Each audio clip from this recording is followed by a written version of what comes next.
The conference room smelled like old carpet and lemon furniture polish. Fluorescent lights hummed overhead, casting everything in that pale, institutional glow that makes everyone look slightly unwell.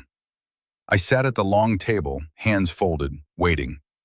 My stepson Marcus was across from me, scrolling through his phone, thumb moving in that absent rhythm people use when they're pretending not to care about where they are.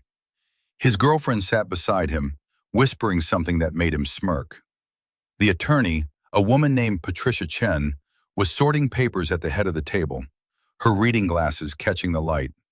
Then Marcus looked up, met my eyes for half a second, and said it. "Why is he even here? He's just the guy who married Mom." His voice carried that particular brand of casual cruelty, not shouted, not meant to wound deeply, just stated as obvious fact, like pointing out the weather. I didn't respond. I didn't lean forward or clear my throat or ask him to repeat himself. My chest tightened, but my face stayed neutral. I just looked at him until he looked back down at his phone. Patricia paused, pen hovering over a document. The air in the room changed weight. Marcus had no idea what he just set in motion. More accurately, he had no idea what had already been set in motion months before, in the final weeks of his mother's life, in conversations he never bothered to be present for. My name is David Brennan. I'm 52 years old. For the last 14 years, I worked in municipal infrastructure planning, the kind of job that makes people's eyes glaze over at dinner parties. Roads, water mains, permit compliance. I married Elena Cortez when I was 39 and she was 41. She'd been divorced for 6 years when we met. Marcus was 11 then, living with her full-time, seeing his biological father every other weekend until that tapered off to holidays, then birthdays, then nothing. I didn't try to replace anyone. I fixed the leaking faucet in the upstairs bathroom. I showed up to Marcus's basketball games, sat in the bleachers, clapped when everyone else clapped. I helped him study for his permit test. When he got into college, I co-signed the first year's housing lease because his credit wasn't established yet. Elena and I had a stable marriage. We didn't fight often. We split bills fairly. We took one vacation a year, usually somewhere with good hiking. On the surface, it worked, but there were small moments, accumulations I didn't name at the time. Elena would ask my opinion about something, then do exactly what Marcus suggested instead. When I mentioned we should probably set a boundary around him using our credit card for non-emergencies, she'd say, "He's still figuring things out." When I brought up the idea of him contributing to the household after he moved back in at 23, she'd look at me like I'd suggested charging him rent to breathe. I let it go. I let a lot go. It seemed easier than making her choose. Elena got sick 2 years ago. Pancreatic cancer. The diagnosis came back on a Tuesday afternoon in March. I remember because I'd taken the afternoon off to go with her to the appointment. Marcus didn't answer when she called him afterward. He texted back 4 hours later. "Wow, that sucks. Keep me posted." He didn't visit the first week. He didn't visit the second week. He showed up on week 3 with flowers from the grocery store and stayed for 20 minutes, most of it spent talking about a girl he was seeing. Elena made excuses for him. "He's processing," she'd say. "Everyone handles grief differently." I didn't argue. I took her to every appointment. I learned to flush the port in her chest. I figured out which foods she could keep down and which made her nauseous just from the smell. I worked from home so I could be there when the pain got bad, when she needed help getting to the bathroom, when the nights got long and frightening. Marcus came by every couple of weeks, usually when his laundry piled up or he needed money. He never asked what the doctor said. He never asked what I needed. 6 months before Elena died, she asked me to sit with her in the bedroom. The afternoon light came through the blinds in soft slats. She looked smaller than she had a year before, her collarbones sharp under the fabric of her robe. She said, "I need to talk to you about what happens after." I told her we didn't need to do this yet. She said, "Yes, we do." She wanted to update her will. She wanted to make sure I was taken care of. She'd seen how things were going. She'd seen Marcus's indifference dressed up as busyness. She'd seen me show up, again and again, without keeping score. She cried when she said it. "I'm sorry it took me this long to see clearly." I held her hand. I didn't say it was fine because it wasn't, but I didn't need her to apologize either. Elena died on a Sunday morning in October. The hospice nurse had told us it would be soon, maybe hours. I called Marcus at 6 a.m. He said he'd be there. He showed up at 2 in the afternoon after she was already gone. He cried at the funeral, big, shaking sobs that made people put their hands on his shoulders and tell him how strong he was. I stood near the back and watched. 3 weeks after the service, Patricia Chen contacted both of us to schedule the reading of the will. Marcus assumed it was a formality. "Just paperwork stuff," he said when I saw him briefly at Elena's sister's place. "I'll be there, but I've got plans after, so hopefully it doesn't take forever." I just nodded.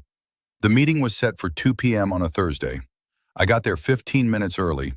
Marcus arrived 12 minutes late, girlfriend in tow, smelling faintly of cologne and fast food. He sat down, checked his phone, and that's when he said it. "Just the guy who married Mom." Patricia let the comment hang in the air for a moment, then cleared her throat. "Shall we begin?" She opened the folder in front of her, pulled out a document clipped with a pale blue backing sheet. Marcus leaned back in his chair, arms crossed, one leg bouncing slightly. The girlfriend was texting someone, screen brightness turned all the way up. Patricia read through the initial formalities, legal names, dates, declarations of sound mind, standard language. Then she got to the specific bequests. "To my son, Marcus Javier Cortez, I leave my personal jewelry, my photo albums, and the contents of my hope chest, along with a sum of $15,000 to be distributed in a lump sum." Marcus blinked. His legs stopped bouncing. He looked at Patricia, then at me, then back at Patricia. "Wait, what?" Patricia continued without pausing. "To my husband, David Michael Brennan, I leave the remainder of my estate, including but not limited to the family home located at 428 Maple Ridge Drive. All financial accounts held jointly or individually, my vehicle, and all other assets not previously specified. Additionally, I name David as the executor of this will and grant him full discretion over any decisions regarding estate liquidation or distribution." The room went silent except for the hum of the fluorescent lights. Marcus sat forward. "That's it? 15,000 and some old pictures?" His voice had gone tight, higher than usual. Patricia folded her hands on the table. "That is correct." Marcus looked at me. His face was doing something complicated, cycling through confusion and anger and disbelief. "You did this. You got in her head when she was sick. You manipulated her." I didn't move. My heart rate didn't spike. I felt calm in a way that surprised even me. I said, "I didn't write the will, Marcus. Your mother did." He stood up fast enough that his chair scraped backward. "This is bullshit. She wouldn't just cut me out like this. We were close." I looked at him for a long moment. Then I said, "When was the last time you visited her before she went on hospice?" He froze. The girlfriend stopped texting. Patricia's face remained neutral, but I saw her eyes flick toward Marcus, waiting. He opened his mouth, closed it, tried again. "I was busy. I had work in April," I said quietly. "You came by in April for maybe half an hour. She died in October. 6 months, Marcus." His face flushed red. "You don't know what it was like for me. Watching her get sick, it was hard." "It was hard," I agreed. "It was the hardest thing I've ever done. I was there every single day. I learned to change dressings and manage medication schedules and hold her hand when she couldn't sleep because the pain was too much." "You texted." The girlfriend touched Marcus's arm. He shook her off. "So what, you want me to thank you? You married her, that was your job." I felt something settle in my chest, something that had been loose and uncertain for years. "No," I said, "it wasn't a job. It was a choice.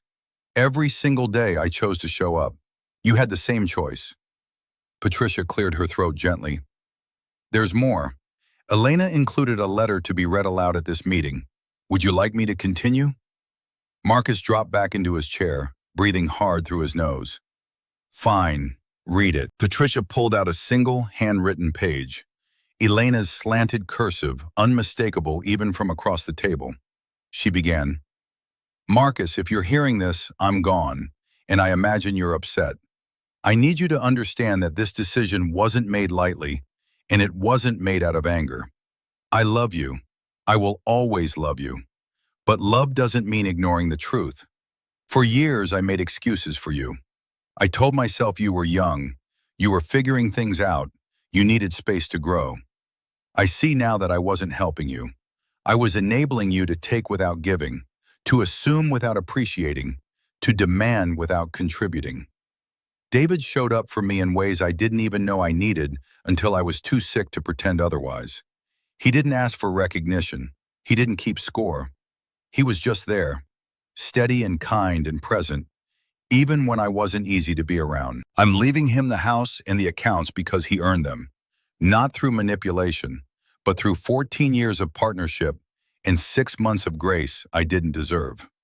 I'm leaving you less because I hope it will teach you what I failed to teach you myself, that showing up matters, that presence is a gift, that love is a verb, not a feeling you mention when it's convenient. I hope someday you'll understand. I hope someday you'll forgive me. But more than that, I hope you'll learn. Patricia set the letter down. The room was so quiet I could hear the ventilation system clicking on somewhere in the building. Marcus's face had gone pale. His jaw was working, but no sound came out. The girlfriend was staring at her hands. I watched him cycle through it. The denial, the anger, the desperate scramble for a foothold.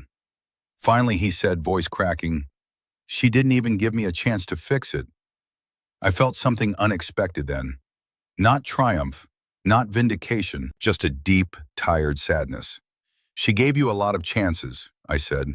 "You didn't take them."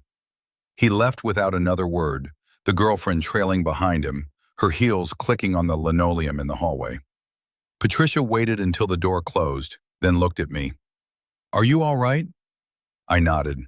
"Yeah, I think I am." She gathered the papers back into the folder, snapped it shut. "For what it's worth, Elena spoke very highly of you when we drafted this.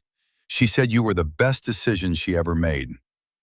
I felt my throat tighten, but I managed to say, "Thank you." I drove home in silence, windows cracked, the cool November air washing through the car. When I pulled into the driveway at 428 Maple Ridge Drive, I sat for a minute, hands on the wheel, looking at the house. It was just a house. Pale gray siding, black shutters, a front porch that needed the railing tightened. But it was mine now, fully and legally, without question. I went inside and stood in the kitchen, the same kitchen where Elena and I used to make breakfast on Saturdays, where I'd learned to cook her favorite soup when she couldn't stomach much else. The house was quiet, but not empty, not haunted, just quiet. Over the next 2 weeks, Marcus tried calling 4 times. I didn't answer. He sent texts that started angry, then became pleading, then went silent altogether. His aunt reached out once, asking if there was any way to reconsider the distribution given the emotional circumstances. I replied politely that the will was clear and final. I wasn't being cruel. I was honoring Elena's wishes. A month later, I changed the locks. Not because I thought Marcus would break in, but because it felt like the right symbolic close. I packed up the jewelry and photo albums Elena had left him, along with a few other items I thought he might want. Her recipe box, a blanket she used to wrap him in when he was little. I dropped them off at his apartment with a note that said, "These are yours. I hope they bring you comfort." He didn't respond, and I didn't expect him to. I wasn't looking for gratitude. I was looking for closure. I started taking walks in the evenings, something I hadn't done in years. There's a trail near the house that winds through a small wooded area. Nothing dramatic, just enough to feel separate from the noise. One evening in early December, the air cold enough to sting my lungs, I stopped on a bench near the halfway point and watched the last light drain out of the sky. I thought about Elena, about the parts of our marriage that were good and the parts that were hard. I thought about Marcus, about the lessons he might learn or might not. Mostly I thought about the difference between silence and peace. Silence is what happens when you stop fighting battles you can't win. Peace is what happens when you stop needing to win them at all. I didn't feel triumphant sitting on that bench. I felt unburdened. I felt clear. For the first time in a long time, I felt like I'd done exactly what I was supposed to do. No more and no less. If you had been in my place, would you have fought for a relationship that only existed in memory? Or would you have honored the reality of who showed up? Tell me in the comments where you're listening from. I know these stories aren't easy. I know they ask hard questions. But your presence here, your willingness to sit with the uncomfortable truth, means more than you know. If stories like this matter to you, if you believe that showing up counts for something, subscribe. Let's keep walking this road together. There's more to say. There always is.